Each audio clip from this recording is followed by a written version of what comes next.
Iowa is one of those places that can feel a bit cut off from society. My town was literally a school, a grocery store, a gas station, a post office, and a barn that was converted into a roller rink with a population of about 900. For the sake of the story, I'll refer to the town as Outpost 19. I was 17 when this happened, in my senior year of high school. My best friend, Jerry, had moved to Cedar Rapids because his parents had gotten divorced and his mom received full custody, at least until he was 18. Jerry had been dating a girl who lived at Outpost 19. So every weekend, he would make the hour drive back into town to see his dad, hang out with his girlfriend, and if he had time, we would meet up and have a beer. This was the routine for about a year. I remember when this story happened. Graduation was approaching, but the school year wasn't quite over yet. One weekend, Jerry came back into town like usual, but his girlfriend was on vacation with her family. So we decided to go cruising around. We considered making a stop at the roller rink, but quickly dismissed that idea. Since it was a Saturday night, a bunch of kids would be there. So we literally end up just driving around and throwing empty beer bottles at road signs. Around this time period, I'd picked up some part-time work at the local grocery store, restocking inventory on weeknights. Point being, I would listen to crime podcasts and creepypastas during my shifts. There was one story called The Showers that really stuck with me. The story was about a guy who went on a witch hunt through the back roads of Nebraska, searching for a mysterious building that his teacher told him about, only to discover something truly horrifying lurking within the structure. Nebraska and Iowa share very similar landscapes, and the way the author described the setting reminded me a lot of the prairies and farmlands surrounding Outpost 19. Since Jerry and I were bored enough to be driving around aimlessly, I suggested that we try to go somewhere that looked abandoned and check it out, withholding that I had gotten the idea from a creepypasta I heard on YouTube. Truth be told, we had never really done too much exploring outside of our hometown. Sure, we had gone fishing in the nearby rivers, and as kids, would play manhunt in the cornfields, but we never went snooping around someone else's property. I guess we were bored enough to take the risks that night. So we drove around a bit, until we came upon a dirt road that was situated between two cornfields, which led up to what looked like a two-story barn. There were absolutely no lights on anywhere, just the moon and the headlights on Jerry's truck, which I suggested he shut off before turning onto the dirt road.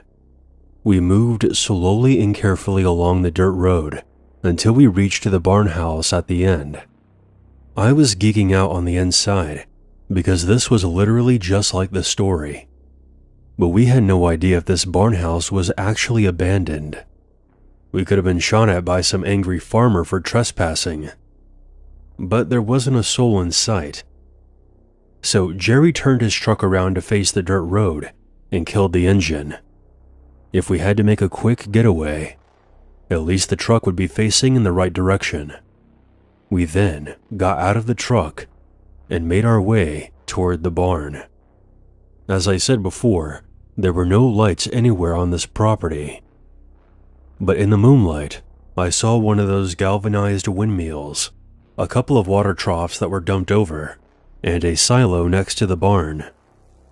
This place looked like it was a cattle ranch. But where were all the animals? I guess there was only one way to find out. There were a few wooden doors on the side of the barn that we tried to open, but each one was locked.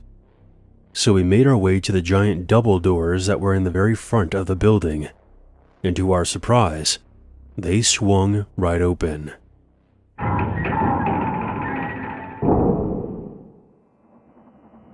We immediately noticed that there was a faint glow coming from several areas within the building. I quickly realized that it was candlelight, Jerry had brought along a flashlight, but said that he wouldn't turn it on unless he absolutely needed to, as to not give away our position to the aforementioned angry farmer with a gun. But even with the candlelight, it was impossible to see inside this building. That's when I got this sinking feeling, telling me that we should leave right away. Jerry turned on his flashlight and shined it into the building. There were several candelabras placed on tables and railings throughout the foyer. The layout was almost like a wedding venue. We didn't see anyone, but someone had to have lit all these candles. We then noticed what looked like an altar in the center of the room. There was an unspoken thing between Jerry and I. We were going to have to see what was on this altar.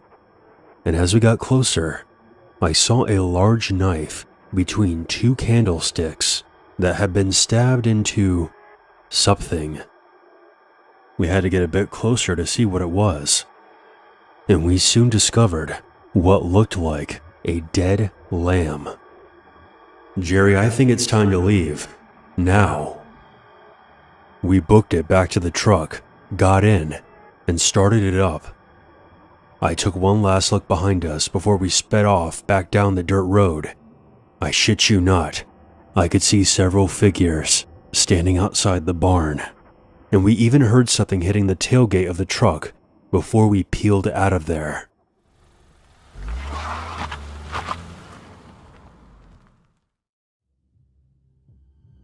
We had to GPS our way back to Outpost 19. I would say it took about 30 minutes to get back there. We didn't tell anyone about what happened because we didn't want to get into trouble for trespassing. There was a small dent on Jerry's tailgate. We assumed that one of the people I saw outside the barn must have thrown a rock or something. I lived at Outpost 19 for another year before I moved to Des Moines to work in construction. And a year after that, my parents retired and moved away as well, so there's no reason for me to return to that town ever again. I've tried to research any dairy or cattle farms located outside Outpost 19, but I can't be sure if any of them were the place that we were at that night. It was quite dark, and the place could look completely different during the day. I've heard rumors that many satanic cults have compounds in secluded areas of Iowa. This is only a guess, but I think we stumbled into one of these compounds that night and interrupted some kind of ritual that was taking place in that barn.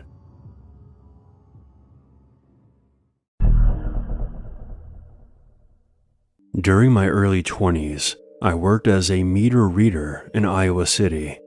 A meter reader is someone who records how much electricity, gas, or water you've used each month. If your meters are on the inside and you want an accurate bill, a meter reader must enter your home, whether you're there or not, to let them in. As a side note, we only enter houses if consent was given when the customer first signs up for the service. Customers also provide us with keys if necessary. Entering a home when the owner is not present is something that I've never gotten used to. No matter how loudly I knock, I can never shake this uneasy feeling that I wasn't welcome there. The inside of a home is the ultimate private space. A home's exterior is just the image of ourselves that we project to the rest of the world. However, the further you venture inside, the closer you come to truly seeing what kind of person lives there. And if you want the raw, unfiltered truth, head for the basement. I hate basements. I've seen walls that look like giant static-filled TV screens, until I realized it was roaches scurrying across a white background, cobwebs so thick it looked like a cotton candy machine had exploded. I've seen rats, snakes, feces, weapons, neglected children, abused pets, homeless squatters, massive hordes, bizarre sexual items, a makeshift meth lab, and even a coffin.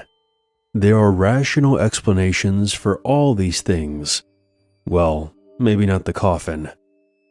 but there was one basement where I found something that was beyond the grasp of logic, and that's what made it so terrifying. It was at an old apartment house. From the outside, it looked like any other home on the block. I entered the back door and found myself at the top of a staircase. I ran my hand along the wall until I grazed a light switch. I flipped the switch, but no lights turned on. I wasn't carrying a flashlight. A typical route for me involved 5 or 6 hours of walking, so I tried to carry as little as possible. Oftentimes, I would use a light from my handheld screen, but it only illuminated whatever was about a foot in front of it. It was essentially the world's worst lantern. I aimed it and made my way down into the darkness. Once at the bottom, I blindly shuffled across the room, one baby step at a time. With arms outstretched and head down, I eventually made it to the far side of the basement. I shined the dim light from my handheld along the wall and discovered 2 doors. Each door led into its own small room. I chose the one on the right and found the meters in the far corner. As I entered the data, I began hearing noises coming from the other room. Something was moving around in there, and there was some whimpering that grew louder the longer I listened. I eventually realized it was a dog. It sounded weak and distressed. I tried to open the door, but it was locked. At this point, the dog was scratching on the other side.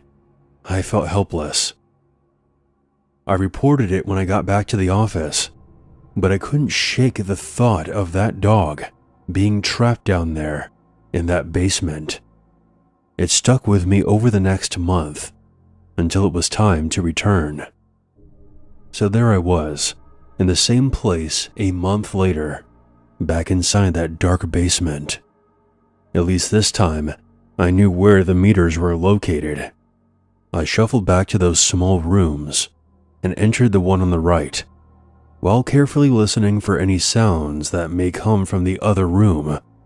This time I heard nothing. I read the meters and started making my way back, but I couldn't shake that memory of the dog. Was it still trapped inside that room? Curiosity got the best of me. I stood outside the door for a few moments, just listening, but heard nothing. That's when I made a huge mistake. I tried to open the door. I had barely jiggled the doorknob when I first heard it. It was a blood-curdling scream, unlike anything I have ever heard. It was a sound that I didn't think a human was capable of producing. Short, piercing, high-pitched shrieks, followed by abruptly low, drawn-out, guttural moans.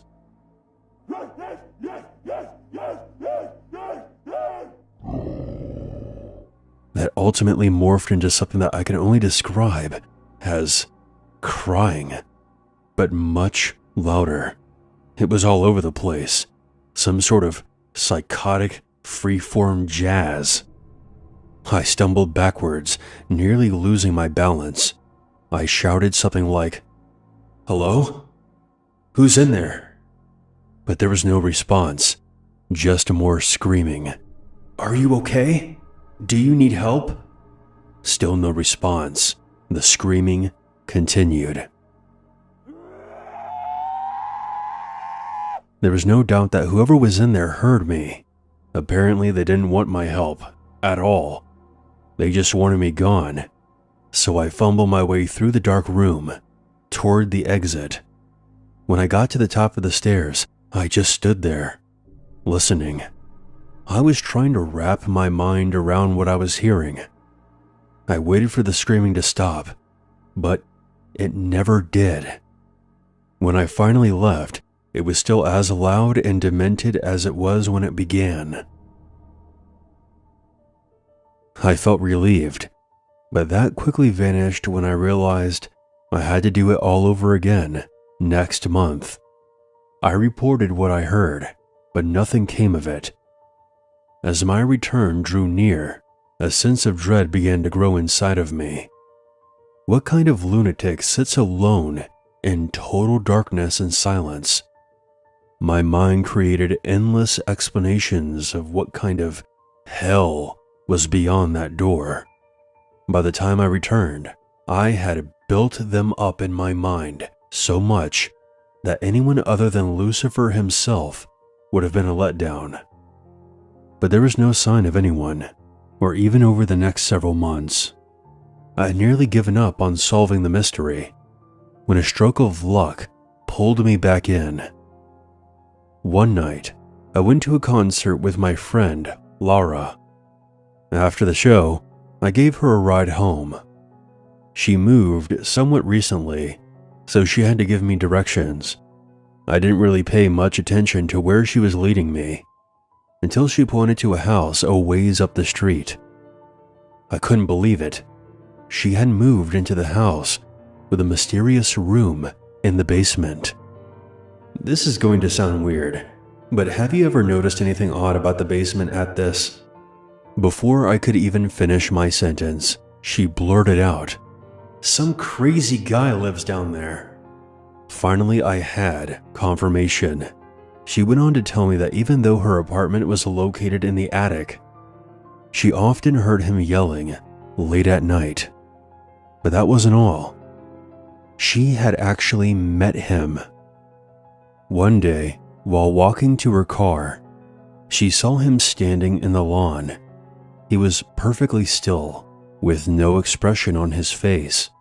He was directly in her path, so she cautiously made her way around him. He was staring at her, so she offered a friendly "hello" as she passed. He had no reaction, except for one unsettling exception. He stuck his tongue out at her, then quickly sucked it back into his mouth, then resumed acting like a statue. Thoroughly creeped out, she got in her car and drove away. It was about 2 or 3 months later when I finally met him. I entered the back door, like I had so many months before, but this time something was different. There was a light on down in the basement. I peered down the staircase. At the bottom, a ragged-looking dog was staring back at me. It was the same dog I had heard during my first visit. Then, I noticed something else. Behind the dog, I could see a pair of bare feet. The ceiling blocked my view of whoever was standing there, but it didn't matter. I knew it was him. I should have left right then, but I didn't. I know this probably doesn't make any sense, but at this point, my desire to finally get some answers outweighed my fear. I called out, "Hello? It's the meter reader." I then began to make my descent. As I made my way down, more of him was revealed to me, slowly. He looked to be middle-aged. His head was shaved. His eyes were wild. He was wearing pants, but no shirt. What I remember the most about him was how lean and sinewy his body looked. It looked like the body of a person that was never at rest. I explained to him who I was and what I was doing there. And to my surprise, not only did he talk to me, but he acted and sounded somewhat normal. The volume and pitch of his voice was odd, but he said the same sorts of things that people typically say to meter readers. I even started to doubt whether or not he was the same man I had heard screaming. But his behavior slowly removed any doubts. As I read the meters, he rapidly paced back and forth. He was constantly wringing his hands together and sporadically cocking his head from one side to the other. The longer he talked, the more agitated he became. He began grimacing, and little verbal tics started popping up in his speech. Every so often he would blurt out, "Aw," in the middle of a sentence. He was trying his best to suppress these sounds, but he was losing that battle. I started to make my way toward the exit, and he followed. His verbal outbursts grew louder and more frequent. I was becoming petrified. When I got to the stairs, our conversation came to an end, and I said goodbye. As I turned to head up the staircase, he could no longer hold back, and he began screaming.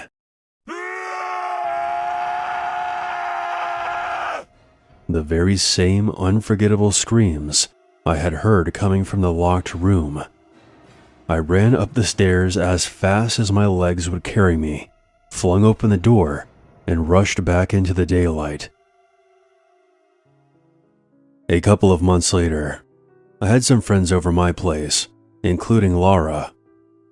I was excited to tell her about my encounter, but as I was relaying what happened, I could tell that something else was on her mind. When I finished telling my story, she told me about something that she had seen a couple of weeks earlier. One day, she noticed flashing lights outside her window. When she looked outside, she saw a couple of police officers placing the man from the basement in the back seat of a squad car. She later found out from another tenant that he had attacked someone with a knife. That was the last we ever saw of him. I don't know what became of the man in the basement. I'd like to think that he got the help he needed, but maybe that's just because I'd rather not think about the alternative.